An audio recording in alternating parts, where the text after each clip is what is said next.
یعنی اینجا چه کار داری؟ محترمانه پرسیدم. میدونی که میخواستم وکیل شرکت رو برای ببینم. چی؟ توافقنامه برای انتقال سهام؟ نه، به خاطر قرارداد تقسیم اموال. چه لزومی داشت؟ میخواستم بعداً در این مورد صحبت کنم، اما حالا که صحبتش شده برای تو و گنشم قرارداد حاضر میکنم. هالوک، همچین کاری نمی کنی. اینو شخصی تلقی نکن. این کاریه که برای همه میکنیم، بین اینجی و احمد، سویلای و تو. این یه روند خیلی معمولیه، تو هم اینو میدونی. ببین خواهر، ما از اولشم خیلی بد شروع کردیم. نکنه به گنش در این مورد حرفی نزدی؟ خواهر میگم لزومی نداره برای گونش حرفی بزنم. فکر کنم حرف نزدی. خواهر، گونش زنیه که با شرف زندگی میکنه، به مال و اموال چشم نداره. براش کارت بانکی گرفتم، حتی اونم نگرفت. سلینم اینجوری بود، اونم فقط میخواست ازدواج کنه. اما تو چیکار کردی؟ جلوش یه قرارداد ازدواج گذاشتی، اونم ترکت کرد و رفت. یادت اومد هالوک؟ این یه رسم خانوادگی. خواهر، از اون موقع خیلی گذشته، ممکنه من یکی دوتا اشتباه کرده باشم. اشتباه؟ میدونی اون موقع چی فکر میکردم؟ گفتم حق با هالوکه، نافرمانی نکردم. میدونستم تصمیمایی که گرفتیم یه تاوانی داره و هنوزم همینطور فکر میکنم. باشه هالوک، من اینطور فکر نمی کنم. بعداً در موردش حرف میزنم.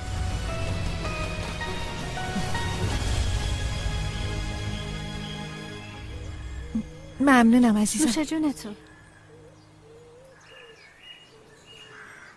چرا دیشب خبر ندادی؟ خب فکر کردم تو میدونی سویلای. چی شده بود؟ انگار یهویی اتفاق افتاده. مثل؟ خب تلفنی که بهت گفتم با یکی از دخترای گونش دعوا şöyle bude. Güneş'in ikizlerinden biriyle kavgaya tutuşmuşlar. همین. یعنی اینطوری بوده دیگه. دختره اونو خیلی عصبانی کرده. نمیدونم حالا چی گفته. پسر ما هم عصبانی شده، با مش زده تو شیشه و دستشو بریده. باورم نمیشه هالوک. های هالوک. آدمایی که نمیشناختی آوردی خونه. چه آدمای بی فرهنگی. اینا پسرمو دیوونه میکنن. آره هر چی بگی حق داری. این دخترها خیلی عجیب غریبن. کی میدونه چه اتفاقی قراره بیفته؟ بچم برای همین میخواست پیشم بمونه. ای خدا، من چه زن احمقیم. هالوک، حالا تازه میخواد باهاشم ازدواج کنه. چیزه ازدواج کرده.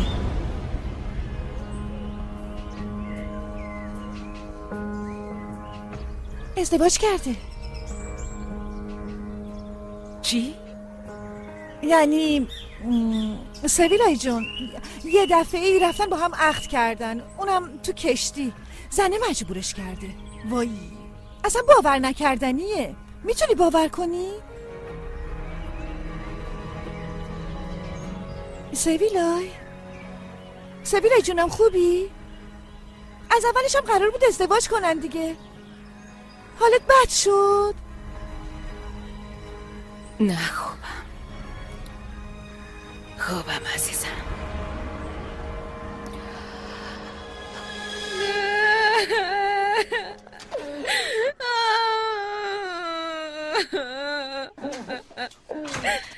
خواهر جونم خوبی؟ کسی اسلحه نداره؟ باز چی شده؟ کسی کاری کرده؟ سلین بلند شو ببینم. پاشو به من کمک کن، بعدش راحت بمیر. چی از جونم میخوای؟ آبجی واسه شب از تو لباس میخواد. نه یعنی تو واقعا میخوای بری پارتی؟ چطور مگه تو نمیای؟ مامان تنبیم کرده. خب حقت بود. نه خدایا اینا همه شوخیه، من میدونم شوخیه. این نق زدنش تموم نمیشه. پری تو برو از کمدش چند تا لباس برای من انتخاب کنم و ساده. خواهر عزیزم یه لحظه صبر کن. اون کمد مثل بقیه کمد لباس نیستش. با دقت و مشقت همه ای رنگاشو انتخاب کردم. ما احمق نیستیم. بگو ببینم چی میخوای؟ با مامان حرف میزنی؟ منم باید بیام پارتی. اگه قانعش کنی درای کمدم برای همیشه به روتون وازه.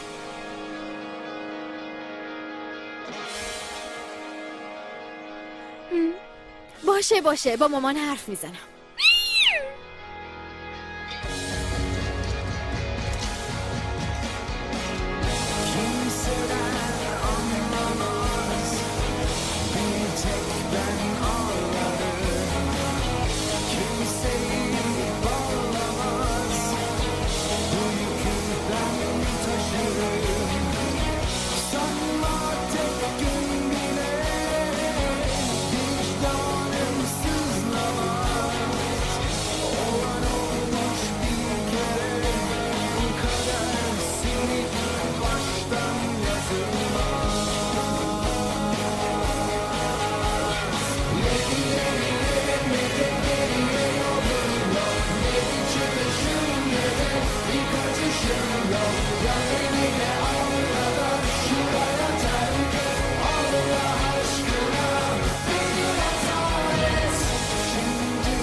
کاری مشترک از سایت های دانلود فیلم 1448 و مووی باز.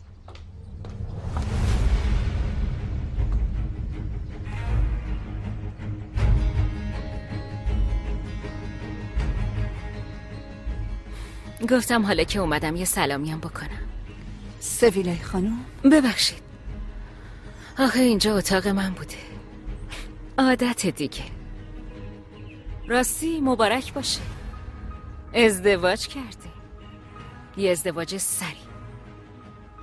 فقط این اتاق یکم زیادی فانتزی شده.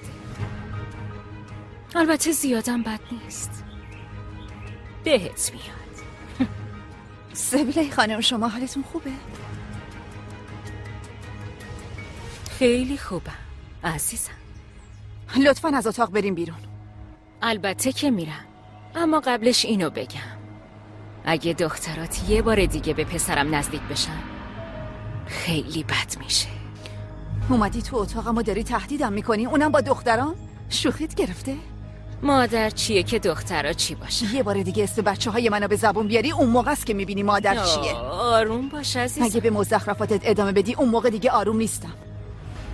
علی با ارزشترین دارایی من تو این دنیاست، هیچ کس نمیتونه بهش آسیب برسونه. به اون دخترت بگو اصلا فکر نکنه این کاراش بی جواب میمونه. پس بذارین منم بگم. بله دختر من حرف بدی به علی زده، درسته. میدونی چی گفته؟ گفته مادرت تو رو نمیخواد، یعنی شما. علی هم برای همین عصبانی شده. همچین چیزی نیست. به نظر من دلیل عصبانیت علی تو هستی.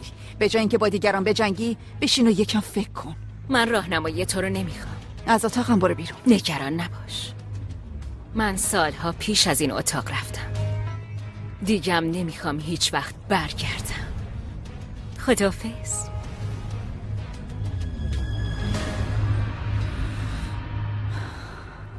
آی با اون کفش خیلی خوشگل شدی. به نظرتون میتونم با این کفشا راه برم؟ آره میتونی، خیلی قشنگ شدی. آره. مامان جون چطور شدم؟ مثل ماه شدی عزیزم. مامان تو خوبی؟ خوبم عزیزم. نمیدونم، هیچ واکنشی نشون ندادی. منو اینجوری دیدی تعجب نکردی؟ گفتم که خوب شدی وای عزیزم. مامان خوشگل نشده، تازه شبیه دخترا شده. صبر کن، این که